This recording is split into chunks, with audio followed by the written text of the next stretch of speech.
Founded in 1995, Kunshan Huaheng is a key enterprise of the National Torch Plan, focusing on the research, development, and manufacturing of welding automation equipment. It plays an important role in China's welding industry. Kunshan is located in the southeast of Suzhou City, Jiangsu Province. It is known as the back garden of Shanghai. It has a long history and profound cultural heritage. It is one of the important economic centers in the Yangtze River Delta region.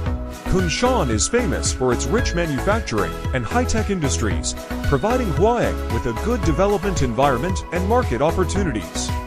Huaheng has an engineering technology center in Kunshan. The center houses office buildings, hotels, restaurants, and other buildings, surrounded by creeks and lined with trees. It shows the delicacy and beauty of the Jiangnan water town. This is an important base for Huaheng to carry out technology research and development, product design, and testing. Huaheng also has a manufacturing base of over 50,000 square meters in the east of Kunshan.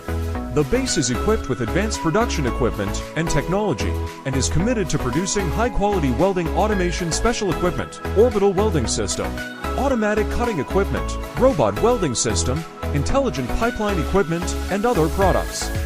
These products are widely used in high-end equipment manufacturing fields such as engineering machinery, aerospace, shipbuilding, petrochemical industry, and marine engineering.